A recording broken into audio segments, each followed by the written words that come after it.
Hi friends, welcome to Fosrock Building Solutions. நம்ம இந்த வீடியோவில் என்ன பார்க்க போகிறோம்னா நிட்டோபாண்ட் எஸ்பிஆர் அல்லது எஸ்பிஆர் லேட்டக்ஸ் அப்படின்னு சொல்லிட்டு ரெண்டு கெமிக்கல் வருதுங்க. அதாவது இது எதுக்காக நம்ம யூஸ் பண்ணுறோம் அப்படின்னா மெயினாக பர்பஸ் பார்த்திங்கன்னா கலவையில் மிக்ஸ் பண்ணி நம்ம பிளாஸ்டிங் பண்ணலாம். அப்போ உங்களுக்கு அந்த கலவை மிக்ஸ் பண்ணும்போது உங்களுக்கு ஒன்றோட ஒன்று நல்ல க்ரிப்பாக பிடிச்சிக்கும்.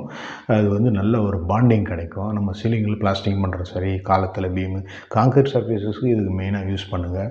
இது யூஸ் பண்ணி பிளாஸ்டிங் பண்ணோம் அப்படின்னா அந்த இடத்துல நல்ல பாண்டிங்காக இருக்கும். அதே சமயத்தில் நீங்கள் திக்னஸ் அதிகமாக இருக்குன்னா ஒரு நாள் 1 இன்ச்சு திக்னஸ் பண்ணிவிட்டு மறுநாள் 1 இன்ச்சு திக்னஸ் பண்ணிங்கன்னா உங்களுக்கு அதனுடைய பெஸ்ட் ரிசல்ட் கிடைக்கும். இது நிட்டோபாண்ட் எஸ்பிஆர்ன்றது உங்களுக்கு டென்சிட்டி அதிகமாக இருக்கும், திக்னஸ் நல்லா இருக்கும் அந்த லிக்விடு. அதே சமயத்தில் எஸ்பிஆர் லேட்டர் கொஞ்சம் டென்சிட்டி கம்மியாக இருக்கும். அதனால் நீங்கள் நிட்டோபாண்ட் எஸ்பிஆர் யூஸ் பண்ணிக்கோங்க. இது 1 லிட்டர் பேக்லேயும் வருது, 5 லிட்டர்லேயும் வருது, அதே மாதிரி 20 லிட்டர்லேயும் வருது. இது நீங்கள் யூஸ் பண்ணி பண்ணிங்கன்னா உங்களுக்கு அந்த பிளாஸ்டிக் கிராக் ஃபார்ம் ஆகாது.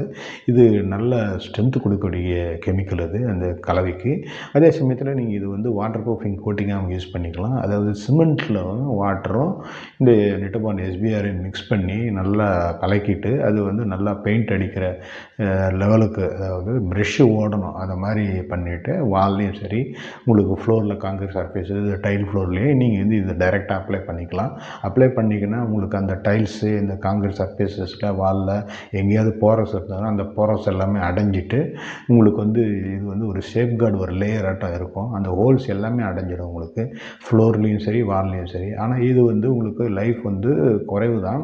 இதை அடிச்சுட்டு நியர்லி ஒரு வாரம் 10 நாள் நல்லா அது மேலே தண்ணி ஊற்றி க்யூரிங் பண்ணிக்கிட்டே இருந்தீங்கன்னா அது நல்லா ஸ்ட்ரென்த்தாக க்ரிப்பாக பிடிச்சிக்கும். அதே சமயத்தில் இது எவ்ரி 2-3 இயர்ஸ் ஒன்ஸ் நீங்கள் அப்ளை பண்ணிகிட்டே இருந்தீங்கன்னா உங்களுக்கு பெஸ்ட்டு ரிசல்ட் கிடைக்கும். வாட்டர் லீக்ஸு வராது. எனவே இந்த வீடியோ உங்களுக்கு பிடிச்சிருக்குன்னு நினைக்கிறேன். லைக் பண்ணுங்கள், ஷேர் பண்ணுங்கள், கமெண்ட் பண்ணுங்கள், சப்ஸ்கிரைப் பண்ணுங்கள், பெல் ஐக்கான் கிளிக் பண்ணுங்கள். அப்போ தான் நாங்கள் போடுற வீடியோ ரெகுலராக உங்களுக்கு கிடைக்கும். நன்றி, வணக்கம்.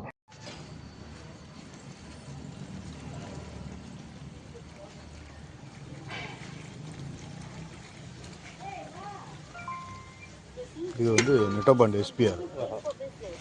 இது என்னென்னா உன்னோட கெமிக்கல் நல்லா பிடிச்சி க்ரிப்பாக பிடிச்சிது. ஆமாம்.